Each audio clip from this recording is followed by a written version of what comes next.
رضی اللہ تعالیٰ عنہ فرماتے ہیں میں حاضر تھا جب ایک شخص آیا اور اس نے آ کے پوچھا حضور قیامت کب آئے گی؟ یا رسول اللہ صلی اللہ علیہ وسلم قیامت کب آئے گی؟ تو حضور نے فرمایا تو نے کیا تیاری کی ہے؟ قیامت کے بارے میں پوچھ رہے ہو تو تیاری کیا ہے؟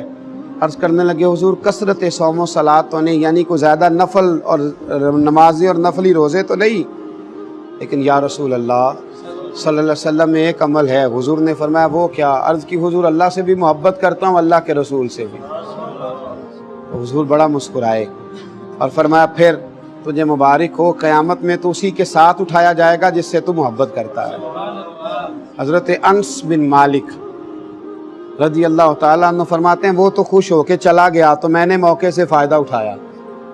وہ تو خوش ہو کے چلا گیا، میں نے موقع سے فائدہ اٹھایا اور میں نے عرض کی یا رسول اللہ صلی اللہ علیہ وسلم میں اللہ سے بھی محبت کرتا ہوں، اللہ کے رسول سے بھی محبت کرتا ہوں، حضرت ابو بکر سے بھی اور حضرت عمر سے بھی محبت کرتا ہوں۔ تو محبوب کریم علیہ السلام نے فرمایا انس جن جن سے تم محبت کرتے ہو قیامت میں انہی کے ساتھ اٹھائے جاؤ گے، تم قیامت کے دن انہی کے ساتھ اٹھائے جاؤ گے، انہی کے ساتھ تمہارا حشر کیا جائے گا، انہی کے ساتھ تمہیں رکھا جائے، انہی کے ساتھ تمہارا قیامت کے دن ٹھکانہ ہوگا۔ تو حضرت انس بن مالک فرماتے ہیں ایک دن مجھے وہ خوشی ملی تھی جب میں نے کلمہ پڑھا تھا، اور ایک دن میں خوش ہوا تھا جب نبی پاک مدینے آئے، اور ایک میں خوش ہوا جس دن حضور نے یہ فرمایا کہ جو جس سے محبت کرتا ہے قیامت میں اسی کے ساتھ اٹھایا جائے گا۔ یہ میرے لیے مقام مسرت ہے۔ اچھے لوگوں کے ساتھ جب آپ دوستی کرتے ہیں تو دنیا میں بھی فائدہ ہوتا ہے اور آخرت میں بھی فائدہ ہوتا ہے اچھے لوگوں کے ساتھ، بلکہ ہمارے مشائخ نے تو لکھا ہے قبر بھی کسی اچھے کے ساتھ بن جائے تو فائدہ ہو جاتا ہے۔ کسی اچھے آدمی کی صحبت میں قبر ہو جائے اس کا بھی فائدہ ملتا ہے، اس کا بھی بھلا ہوتا ہے، اس کا بھی نفع نصیب ہوتا ہے، اس کے سبب بھی انسان پر رحمت کی جاتی ہے اگر پڑوس اچھا مل جائے۔ حضرت عبداللہ ابن مبارک رحمت اللہ علیہ کا پڑوسی تھا تو وہ مکان بیچنے لگا، غربت آ گئی، کوئی مجبوری بن گئی، انسان کئی دفعہ حالات کے ہاتھوں مجبور ہو کر کچھ کام کرتا ہے، تو وہ اپنا مکان بیچنے لگا۔ ایک صاحب سے اس نے سودا طے کیا تو 1000 دینار میں سودا ہو گیا۔ تو شخص کہنے لگا یہ 1000 دینار تو ہے مکان کی قیمت، گھر کی قیمت، زمین کی قیمت، ملبے کی قیمت، پر پتہ ہے میں تمہیں پڑوسی کون سا دے کے جا رہا ہوں؟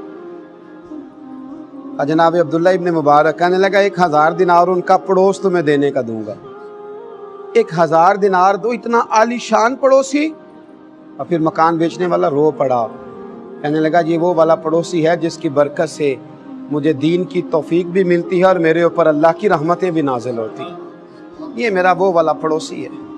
1000 دینار لوں گا ان کا پڑوس دینے کا کہ اتنا اعلیٰ قسم کی صحبت مجھے میسر تھی، میرے بچے انہیں دیکھ دیکھ کر دین کا رنگ اختیار کرتے تھے، میری اولاد انہیں دیکھ دیکھ کر آگے بڑھتی تھی، تو میں 1000 دینار فقط اس چیز کا لوں گا۔ حضرت عبداللہ ابن مبارک کو جب پتہ چلا کہ میرے پڑوسی کے میرے بارے میں نظریات کیا تو بلایا، فرمایا میاں یہ تو نے کیا کیا، میں کہاں اس قابل ہوں۔ عرض کی حضور میں نے کبھی خوشامد کرنا نہیں چاہی، پر میرے دل سے پوچھ کے دیکھیں آپ کتنے بڑے ہیں، کبھی آپ پوچھیں مجھ سے آپ کتنے شاندار ہیں، آپ کی کیا بات ہے، آپ یہاں ہیں تو میں کتنی سکھ میں ہوں، کتنی آسانی میں ہوں۔ تو حضرت فرمانے لگے تو مکان نہ بیچ، تیری جتنی ضرورت ہے وہ میں پوری کر دیتا ہوں۔ اچھی صحبتیں، اچھے پڑوسی، اچھے لوگ، اچھے، لیکن ہمارے ہاں قدر نہیں ہوتی، ہمارے ہاں قدر نہیں ہوتی، چراغ کے بالکل نیچے اندھیرا ہو جاتا، دور دراز سے آ کے لوگ فیض آور ہوتے ہیں، لیکن قرب و جوار والے اکثر بے فیض رہ جاتے ہیں، دور رہ جاتے ہیں، چونکہ ہم قدر نہیں کر پاتے۔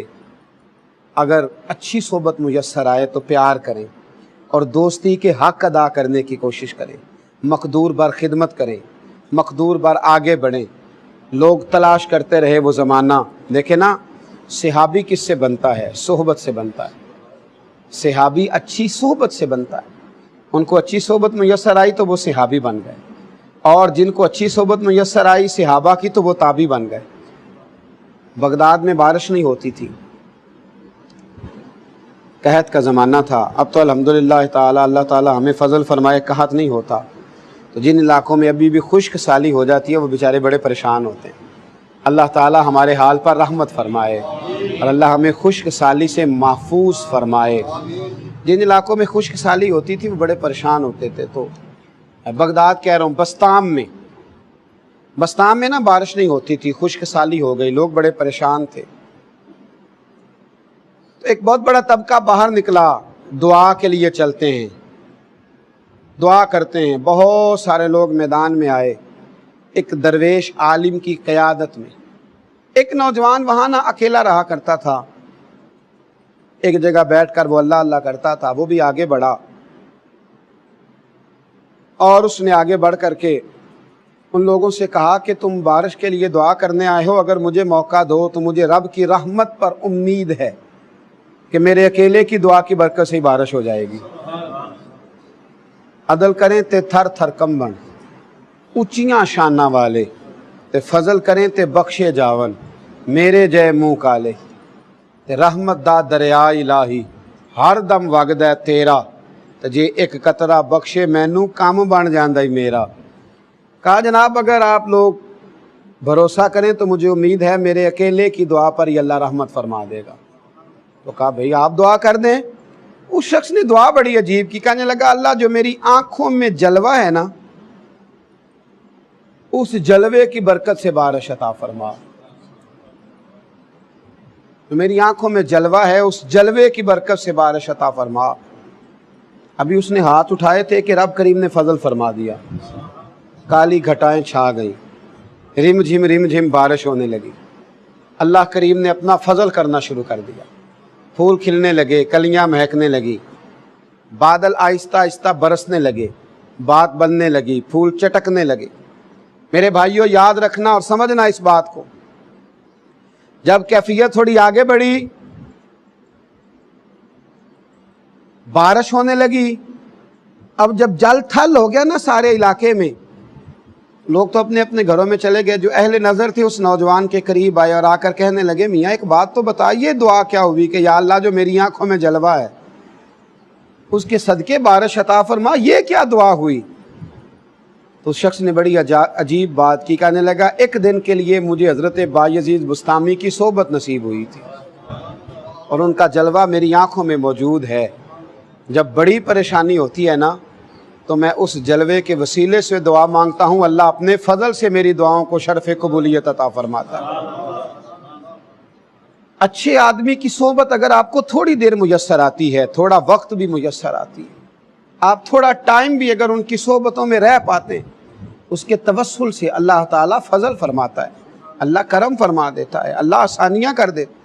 اور بہت سارے معاملات ایسے ہوتے ہیں جو آسانی کے ساتھ طے ہو جاتے ہیں۔ میرے رسول کریم صلی اللہ تعالیٰ علیہ وسلم نے فرمایا قیامت کے دن کوئی کسی کے بارے میں رب کریم کی بارگاہ میں اتنے ناز سے بات نہیں کرے گا، اتنی دل جمی اور دل سوزی سے بات نہیں کرے گا جتنی کچھ دوست اپنے دوستوں کے لیے بات کریں گے۔